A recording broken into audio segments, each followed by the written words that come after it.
आकाशवाणी पूर्णिया सुनने वाले तमाम श्रोताओं का स्वागत है हमारे आज की विशेष परिचर्चा में। मैं हूं आपके साथ शिवाजी।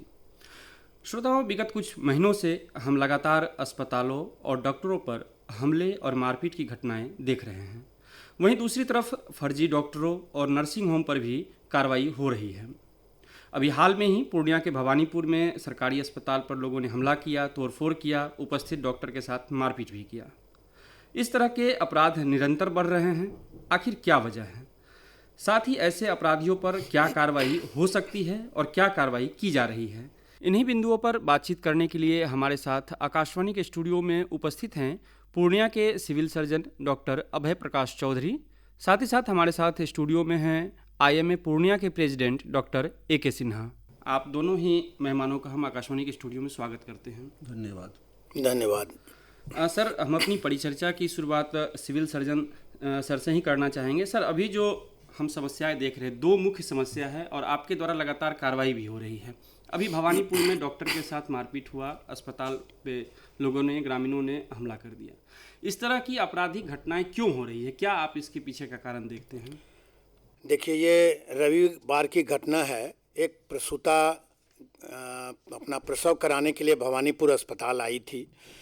हमारे डॉक्टरों ने भी और जो ड्यूटी पर तैनात एनएम थी, दोनों ने उनकी जांच की। वो थोड़ा एनीमिक थी और मैं बताऊं कि वो अपने मायके से आई थी। यहाँ भवानीपुर के किसी गांव में उसका ससुराल है। वो अपने मायके से आई थी। अब वहाँ क्या जांच हुआ नहीं हुआ उसका रिकॉर्ड तो भी उपलब्ध नहीं है हमारे पास, लेकिन जांच के बाद इन्होंने बताया कि देखिए खून की कमी है, फिर भी हम लोग प्रयास करते हैं। तो डिलीवरी उसकी अच्छी तरह से हो गई। डिलीवरी के दरमियान में चूँकि नीचे थोड़ा सा पार्ट में टीयर हो गया था, तो सिस्टर ने उसका रिपेयर अच्छे तरह से कर दिया। लेकिन इसी बीच में उसको पोस्टमार्टम हेमरेज, प्रसव पश्चात जो रक्तस्राव होता है, वो हो गया। तो सिस्टर और डॉक्टरों ने मिलकर उसको मैनेज भी किया, लेकिन रक्तस्राव रुक नहीं रहा था। तो 1 घंटे के बाद उसको कहा गया कि हम इसको रेफ़र करते हैं, आप GMCH पूर्णिया लेके चले जाइए। लेकिन वो लोग ले जाने में आनाकानी करने लगा कि नहीं, यहीं कीजिए। हम लोगों ने एम्बुलेंस भी उसको उपलब्ध करा दिया। काफ़ी जद्दोजहद के बाद वो 2 घंटे के बाद अपने मरीज को ले गए, लेकिन दुर्भाग्य से मरीज अस्पताल पहुंचते पहुंचते ही अस्पताल जाकर उसका दुखद निधन हो गया। लेकिन आजकल क्या है कि लोगों में एक ट्रेंड डेवलप कर गया है कि कुछ कहीं भी डेथ हो गया तो मुआवजा के लिए अपने बॉडी को रख करके प्रदर्शन करो। इसी के तहत कुछ राजनीति हो गई और वो लोग सबको वापस शाम में लाके अस्पताल में रख दिए और काफ़ी उग्र हो गए कि और एक कॉमन सी आजकल ये आदत लोगों में डेवलप कर गया है कि कुछ भी करना हो तो लापरवाही का आरोप लगा दो। तो इसी लापरवाही का आरोप लगा के वो लोग काफ़ी उग्र हो गया, तोड़फोड़ करने लग गया। और सवेरे चूँकि जिस डॉक्टर की ड्यूटी थी उसने रेफ़र किया था, बाद में 10:30 बजे से दूसरे डॉक्टर की ड्यूटी थी, वो आया बेचारा, वो उस भीड़ के हत्थे चढ़ गया। और मैं आपको क्या बताऊं, ब्रूटली उसको झाड़ू से, चप्पल से बेकदर उसको मारा गया। पूरा शरीर उसका उसका पूरा सिर फाड़ा गया, बेकदर लहू लुहान करके मारा गया। उसके बाद से वो बेचारा किसी तरह से छिप के जान बचाया। उसके बाद से मैंने SDO से बात की, फिर मैंने DSP से बात की। वो लोग काफ़ी लगे रहे, लेकिन किसी भी हालत में वो लोग मानने को तैयार नहीं थे कि मुआवजा चाहिए। और सरकारी अस्पताल में तो हम लोग उसको मुफ्त सारा चीज़ दे रहे हैं, मुआवजा का तो कोई प्रावधान है नहीं। तो बस यही सब बात थी। जी, डॉक्टर AK सिन्हा, ये एक घटना नहीं है, इससे पहले भी हमने देखा है और खासकर ग्रामीण क्षेत्र में ये ज़्यादा होता है कि डॉक्टरों पे हमला कर दिया जाता है सरकारी अस्पताल पे, या प्राइवेट में भी हम देखते हैं। पूर्णिया में भी कई घटनाएं हुई, प्राइवेट हॉस्पिटल पे भी हमला हुआ, डॉक्टर को पीटा गया। क्या कारण आप देखते हैं, क्या समस्याएं हैं इसके पीछे? देखिए, समस्या ये है कि एक तो ग्रामीण क्षेत्र से मरीज़ को वो तब लाते हैं जबकि उसकी स्थिति बहुत ख़राब हो जाती है। तब तक ग्रामीण के जो झोला छाप डॉक्टर हैं, जो क्वैक हैं, वो उनको इलाज करते रहते हैं। जब स्थिति देखते हैं कि उनके हाथ से बाहर आ गया, तब वो किसी तरह से कहता है यहाँ पे डर लाते हैं।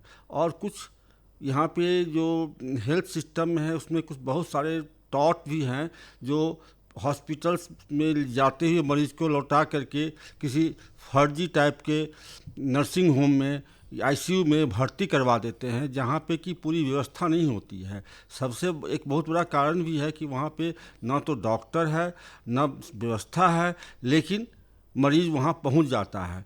मरीज़ पहुँचाने के वाले जो है से बीच में एक कहता है दलाल टाइप का आदमी होता है, और वहाँ पे व्यवस्था नहीं होने से ऐसे मरीज़ जो कि सीरियस होते हैं वो मर जाते हैं। उसके बाद सारा नाटक स्टार्ट होता है। यहाँ पे एक सिस्टम है जो जहाँ कुछ हुआ वहाँ पे पूरा वो फोर्स आ जाता है और वो हंगामा करते हैं, और डॉक्टरों को तोड़ फोड़ करना, उससे मुआवजा मांगना, लॉ एंड ऑर्डर का प्रॉब्लम करना, जलाना तोड़ना, ये सारा चीज़ होता है। तो इसमें सरकार को देखना होगा कि ऐसे सिस्टम को कैसे तोड़ा जाए, जब क्योंकि पावर तो उन्हीं के पास में है।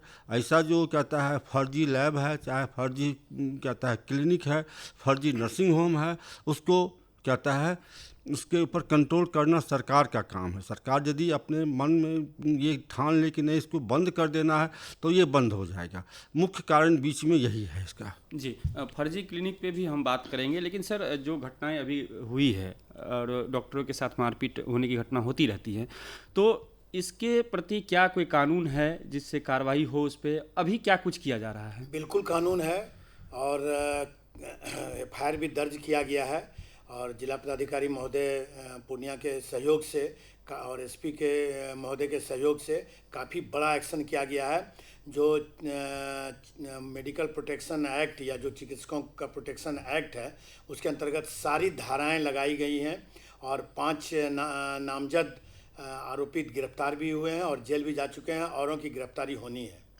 जी, इसमें एक मामला और आया था कि एएनएम जो है वहाँ वो पैसा लेकर डिलीवरी करवा रही थी। ये भी आरोप लगा रहे थे कि भ्रष्टाचार बहुत है, घूस लिया जाता है। इसको लेकर क्या आपने कोई जांच किया जी है? बिल्कुल, अभी जांच रिपोर्ट नहीं आई है। मैंने बड़े सीनियर डॉक्टरों की 2 सदस्यों की टीम बनाई है, वो आज गए होंगे या नहीं तो कल जाएंगे। कल जांच करके सारे मामलों का तहकीकात करके रिपोर्ट आएगी तो मैं निश्चित कार्रवाई करूंगा। मैं उस एएनएम को निलंबित भी करूंगा। अभी फ़िलहाल मैंने प्रभारी चिकित्सा पदाधिकारी को आदेश दिया है और वो इम्प्लीमेंट भी हो गया है कि लेबर रूम में जो उस दिन मौजूद थे स्टाफ, उन सारे को वहाँ से हटा दें और उसको अन्यत्र ड्यूटी में लगा दें, और भविष्य में उनको फिर से लेबर रूम में ड्यूटी नहीं देना है। तो ये तो जाँच का विषय है। आरोप लगाना तो बहुत आसान है, अगर आरोप प्रमाणित होगा तो निश्चित आपको पता होगा, आज से 4 महीना पहले इसी तरह का आरोप के नगर प्रखंड में भी आया था। मैंने दोनों एएनएम को निलंबित कर दिया था, और काफ़ी जद्दोजहद के बाद मैंने इधर उनको निलंबन से मुक्त किया है, और ये शर्त दिया है कि उसकी लेबर रूम में पोस्टिंग नहीं होगी। जी, कार्रवाई तो लगातार हो रही है। डॉक्टर ए के सिन्हा, अगर फर्जी डॉक्टर की बात करें या नर्सिंग होम की बात करें तो हम देख रहे हैं कि लगातार उस पर भी कार्रवाई हो रही है, सामने आ रहा है। कैसे खुल जाता है ये? क्या उसके लिए कोई लाइसेंसिंग व्यवस्था नहीं है? क्या उसके लिए कोई नियम नहीं है? कैसे खुल रहा है ये? सरकार की लाइसेंसिंग व्यवस्था तो है, इस चीज़ को कोई नकार नहीं सकते हैं, लेकिन क्या है कि लाइसेंसिंग व्यवस्था में बहुत सारे लूप होल्स हैं। आपने लाइसेंस तो दे दिया, लेकिन क्या उस जगह डॉक्टर रहता है? क्या उसके पास में डिग्री है? क्या एक डॉक्टर 10 जगह अपना ड्यूटी नाम नहीं दिए हुए है? इस चीज़ को भी तो कहता है इंक्वायरी होनी चाहिए। क्या वो एक कहता है कंपाउंडर कहता है ये लैब खोल लिया है, एक ऐसा आदमी जो कि सक्षम नहीं है वो नर्सिंग होम खोल लिया है, वो एक ऐसा आदमी जो सक्षम नहीं है आईसीयू चला रहा है। वहाँ पे तो गरीब जनता तो जानता नहीं है, उसके साथ एक बिचौलिया लगे हुए हैं, वो ले जा कर के कहता है वैसे नर्सिंग होम में भर्ती करवा देते हैं जहाँ पे उनसे पैसे की बंदरबात होती है, और वो मरीज बच गया तो बहुत अच्छा, मर गया तो कहता है नर्सिंग होम के ऊपर है। वो भी जो आजकल होता क्या है कि कुछ ले दे करके काम ये कर लेते हैं। तो इस पे कार्रवाई होनी चाहिए। हम तो चाहेंगे कि सरकार इसके ऊपर कार्रवाई करे। और ये देखिए ऐसा है कि डॉक्टर के पास में कोई एडमिनिस्ट्रेटिव पावर नहीं है, ये एडमिनिस्ट्रेटिव पावर जिला के पास में है, जिलाधिकारी के पास में है। इसमें जिलाधिकारी को एक्शन लेना चाहिए ताकि इस चीज़ के पे रोक लगे। जी सर, क्या नियम है एक नर्सिंग होम खोलने के लिए? देखिए मैं बताऊं, स्पष्ट है, क्लिनिकल इस्टेब्लिशमेंट एक्ट लागू है, उसके तहत निबंधन के पश्चात ही क्लिनिक खोलना है। लेकिन मैं 2 तरह की बातें हैं। एक है कि आप चिकित्सक हैं, आपके पास मान्य योग्यता है, सारा चीज़ है, लेकिन आप क्लिनिक खोल लेते हैं बिना निबंधन के, एक ये बात हुई। दूसरी बात है कि झोला छाप फर्जी, यानी जिसको कोई डिग्री नहीं है वो खोल लेता है। तो जो फर्जी खोल के लिया है उसको तो निबंधन होगा नहीं, उस पर जांच भी हो रही है, उस पर कार्रवाई भी हो रही है, क्लिनिक सील भी किया जा रहा है। और जो चिकित्सक ऐसे भी पूर्णिया शहर में, अभी मैंने 20 चिकित्सकों को नोटिस जारी किया है कि आपका क्लिनिक निबंधित नहीं है। वो शहर के नामी गिरामी योग्य डॉक्टर हैं, लेकिन क्लिनिक उनका निबंधित नहीं है। मैंने उनको भी नोटिस दिया है कि आप जल्द से जल्द निबंधित करा लें, अन्यथा आपका क्लिनिक भी अगस्त महीने से सील होना शुरू हो जाएगा। और उसमें 3-4 चीज़ क्राइटेरिया है, जैसे पोल्यूशन कंट्रोल बोर्ड से आपको ऑथराइजेशन सर्टिफिकेट लेना है, और आपके क्लिनिक में जो बायोमेडिकल वेस्ट हो रहा है उसको जो अभी करार है जिस एजेंसी से, एनर्जी वेस्ट से, उससे आप करार करा के अपने बायोमेडिकल वेस्ट का डिस्पोजल करावें। दूसरा है फायर का, कि फायर ऑडिट होना चाहिए आपके यहाँ 50 आदमी आ रहा है, आग लग जाएगा, अग्निशमन यंत्र है कि नहीं, इसकी व्यवस्था होनी चाहिए। प्लस तीसरा है कि आपको ट्रेड लाइसेंस लेना है पूर्णिया नगर निगम से। ये तीनों चीज़ के साथ और अपना जो भी है डिग्री के साथ, जो स्टाफ है उसके डिग्री के साथ, प्रमाण पत्र के साथ अप्लाई करें। बिल्कुल उसको हम जांच करा के 72 घंटा के अंदर में क्लिनिकल एस्टेब्लिशमेंट एक्ट के तहत निबंधित करते हैं। जी, आपने बिचौलिया की बात की। डॉक्टर ए के सिन्हा ने भी ये बात कहा कि बिचौलिया भी इसमें लगा हुआ है जो फर्जी डॉक्टर तक पेशेंट को पहुंचा देता है। क्या ऐसे मामले आपके संज्ञान में आए हैं? ऐसे मामले तो संज्ञान में नहीं आए हैं, एग्जैक्ट कोई ये नहीं आ पाता है, उसका प्रमाण नहीं आ पाता है। लोग सूचना देते हैं या पेपर में निकलता है। मैं आपको बताऊं, मैं बहुत जल्द ही जब ये लोग लाइसेंस ये निबंधित हो जाएंगे तो मैं योग्य डॉक्टरों और ज़िला में कितना क्लिनिक और लैब निबंधित है इसकी सूची बना के मैं सार्वजनिक जगहों जैसे नगर निगम, अनुमंडल कार्यालय, अनुमंडल पुलिस कार्यालय, जिला पदाधिकारी के कार्यालय के बाहर चिपका दूंगा कि हमारे शहर में इतना ही क्लिनिक निबंधित हैं। इन्हीं क्लिनिक में आप जहां भी चाहें अपना इलाज करवा सकते हैं, अन्यथा बाकी के यहाँ अगर आप इलाज कराते हैं तो आप स्वयं उसके लिए जिम्मेदार होंगे। ये मेरे मन की सोच है, मैं ये करने जा रहा हूँ। 15 अगस्त के पहले मैं ये कर दूंगा। जी, बहुत अच्छी पहल है। डॉक्टर सिन्हा, आप आईएमए के प्रेसिडेंट भी हैं। सारे डॉक्टरों की सुरक्षा भी एक विषय होता है आपके लिए। तो जो खासकर प्राइवेट क्लिनिक हैं, प्राइवेट डॉक्टर हैं, उनकी सुरक्षा सुनिश्चित हो, इसके लिए आपके पास क्या विचार हैं, क्या चाहते हैं आप? देखिए, सर तो ठीक कहा है कि सारे क्लिनिक निबंधित होनी चाहिए, सभी ना। और निबंधित होने के लिए सर का बहुत ही मतलब कि इजी वे बता रहे हैं, और ये ऐसा नहीं हो इसके लिए हम लोग प्रशासन से मिले हैं, एसपी से भी मिले हैं कि पहले एक तुरंत फोर्स हुआ करता था लाइन बाज़ार में, अगर कहीं कुछ होता था तो तुरंत पहुंच जाता है। हालांकि अभी भी 112 नंबर की एक गाड़ी होती है, पुलिस फोर्स लगी रहती है। अगर कुछ होता है तो हम लोग फ़ोन करते हैं 112 पे, तो वो आ जाते हैं और सुरक्षा कर। लेकिन सबसे बड़ी चीज़ है कि पेशेंट उस स्थिति में आता है जिसमें उसमें बचाना मुश्किल है, और ये कहना कि आपके यहाँ सारा मरीज बच ही जाएगा, ये जो दो मन में जो भावना है इसको निकालना पड़ेगा। डेथ रेट जो है वो अमेरिका में भी है, इंग्लैंड में भी है, आपके एम्स में भी है। हम तो एम्स से आए हैं, वहाँ भी मरीज पेशेंट मरता है, राममनोहर लोहिया से भी मरता है, आपको हर जगह मरता है। लेकिन यहाँ इस ढंग का हंगामा नहीं होता है। कल जो परसों जो कहता है भवानीपुर में हुआ है, उसमें पीपीएच कहते हैं, पोस्टमार्टम हेमरेज, जो सर ने बताया है। तो पीपीएच का इलाज है कि इमीडिएट हिस्टेक्टोमी, बच्चेदानी को निकाल दीजिए। तो क्या बच्चेदानी का निकालने की व्यवस्था भवानीपुर में है? नहीं है। वहाँ के ना तो डॉक्टर सक्षम हैं जो कि निकाल सकते हैं, ना तो सिस्टम ओटी सक्षम है। तो उसको लाने में यहाँ पे जितना जल्दी हो सकता था, यदि कहता है वो पूर्णिया आ जाते सदर हॉस्पिटल में, गवर्नमेंट मेडिकल कॉलेज हॉस्पिटल में, तो इमीडिएट हिस्टेक्टोमी करके उसे बचाया जा सकता है। लेकिन यहाँ पे चूँकि जनता बहुत हेल्थ कॉन्शियस अनपढ़ है, बहुत पढ़ी लिखी नहीं है, वो इस बात को नहीं समझे और डॉक्टर के कहने के बाद भी 4-5 घंटा डिले कर दिए, जिसके कारण इतना ब्लीडिंग हुआ कि पेशेंट एक्सपायर कर गया। ये सारा दोष ये डॉक्टर पे नहीं दिया सकता है। और मेडिकल प्रोफेशन में अगर हम रिस्क बॉन्ड लेते हैं, क्यों रिस्क बॉन्ड लेते हैं कि हर प्रोसेस में रिस्क है। आप ठीक हो गया, ठीक है, डॉक्टर भगवान नहीं होता है, उसका डायग्नोसिस हो सकता है जो सोच रहा है वो नहीं हो। लेकिन कहता है इसमें हर बार आप डॉक्टर को दोषी कर दीजिएगा, डॉक्टर के ऊपर कहता है कि भीड़ तंत्र ला के खड़ा कर दीजिएगा, डॉक्टर को ह्यूमिलिएट कीजिएगा, तो आपके यहाँ डॉक्टर आएगा कहाँ से? आपके हेल्थ सिस्टम में 10,000 पब्लिक पे एक डॉक्टर है। अगर वो भी डॉक्टर को देहात में आप नहीं रखिएगा तो डॉक्टर, कोई गार्जियन अपने बच्चे को डॉक्टरी पढ़ाना नहीं चाहेगा इसको देख करके। कोई डॉक्टर जो है सो देहात में पीएससी, एडिशनल पीएससी में जाना नहीं चाहेगा। इसलिए जनता की जिम्मेवारी बनती है कि डॉक्टर को सुरक्षा देना, और जो जनता में जो जनप्रतिनिधि हैं उनकी ये ड्यूटी बनती है कि लोगों में जागरूकता लाएं कि डॉक्टर कोई भगवान नहीं होता है, वो आपको समय पे चिकित्सा सुविधा देता है, आप उसको बचा के रखिए, नहीं तो पता चलेगा खोजने पे डॉक्टर नहीं मिलेगा। इसलिए जनता की जिम्मेवारी है, वहाँ के जनप्रतिनिधि की जिम्मेवारी है कि लोगों में जागरूकता फैलावे और डॉक्टर को सुरक्षा दें। जी जी। सर, एक समस्या ये भी है, लोगों के मन में ये सवाल रहता है कि जो ग्रामीण क्षेत्र पर अस्पताल है, एपीएससी या पीएचसी है या सीएचसी है, उसमें सुविधाएं बहुत कम हैं, वहाँ डॉक्टर उपलब्ध नहीं होते हैं, जिस वजह से मरीज जो है समय पर उसको इलाज नहीं मिल पाता है, मर जाता है और बाद में आक्रोशित हो जाता है भीड़।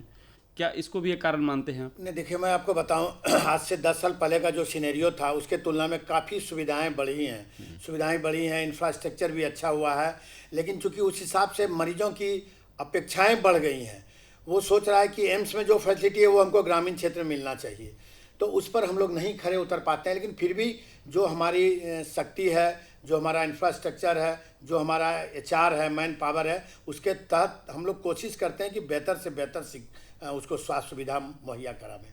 जी, पैथोलॉजी को लेकर भी एक रहता है मन में भ्रम लोगों की, कहाँ हम जांच करवाएं, तो क्या पैथोलॉजी के लिए भी कोई रूल रेगुलेशन है खोलने के लिए? बहुत सारे फर्जी पैथोलॉजी भी सामने आते हैं, आपने भी कार्रवाई किया है, इसको लेकर क्या नियम है? बिल्कुल, नियम तो वही है जो क्लिनिकल एस्टेब्लिशमेंट एक्ट में है कि पैथोलॉजी कौन खोल सकता है, जो एमबीबीएस है या एमडी पैथोलॉजी है वही खोल सकता है। लेकिन अब फर्जी खोल लिया जाता है, फर्जी खोल लेता है, और उसमें कहीं न कहीं कुछ न कुछ चिकित्सकों का भी हाथ रहता है उसको खुलवाने में, या नहीं तो वो लोग क्या करते हैं कि गांव देहात में हर एक गांव ऐसा है जहाँ की झोला छाप डॉक्टर है, तो पहले मरीज वहीं कांटेक्ट करता है, वो लोग अपना फ्री में देख करके कुछ पैथोलॉजी शहर भेज देते हैं कराने के लिए, या वहीं अगर प्रखंड स्तर पर भी फर्जी लैब है तो उस पर निरंतर कार्रवाई तो हो ही रही है। लेकिन थोड़ा सा पब्लिक को भी अवेयर होना होगा कि जानें, समझें, पता लगा लें कि जो फर्जी है उस संस्थान में ना जाएं। ये मैं अपील करता हूँ आम जनता से कि थोड़ा सा अवेयर हों, पता करें कि भाई कौन फर्जी के पैथ लैब है, कौन जेन्युइन है, उसके बाहर में बोर्ड लगा है कि नहीं, उस बोर्ड पर क्या डिग्री लिखा हुआ है, इसको ज़रूर पढ़ें और तब जाएं।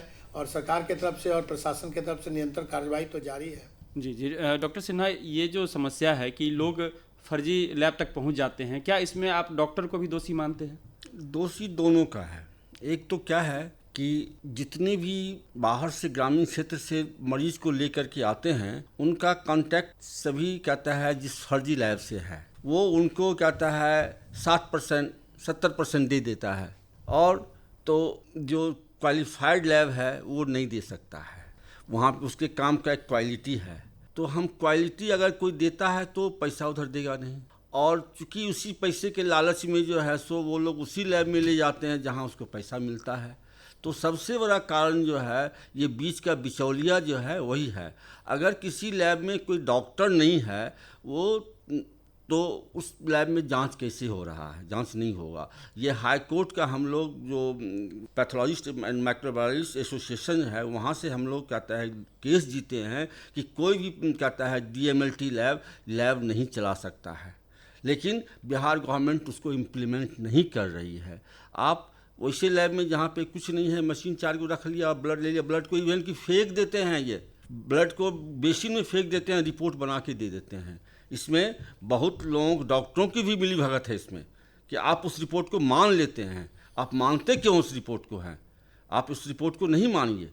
तो ये सारी चीज़ें डॉक्टर मरीज़ को देखना चाहिए कि जहाँ हमारा जांच हो रहा है वहाँ कोई पैथोलॉजिस्ट है या नहीं है, डॉक्टर कोई है, इवन कि एमबीबीएस डॉक्टर भी है या नहीं है, बैठ के मेरा खून जांच रहा है कि नहीं जांच रहा है। और एक चीज़ और बताते हैं, विडम्बना ये है कि जो सही लैब है उससे ज़्यादा पैसा लेते हैं। एक इधर एक केस संज्ञान में आया कि एक पेशेंट का जो है सो सीबीसी और VDR करने के लिए 3600 रुपया ले लिया, जबकि उसका जांच का होता है 600 रुपया होता है। अब बताइए, वो गरीब आदमी तो दे दिया 3000 रुपया, वो 3000 रुपया कहाँ गया? वो किस बिचौलिए के पास में चला गया, क्योंकि उसमें मॉरल वैल्यू नहीं है।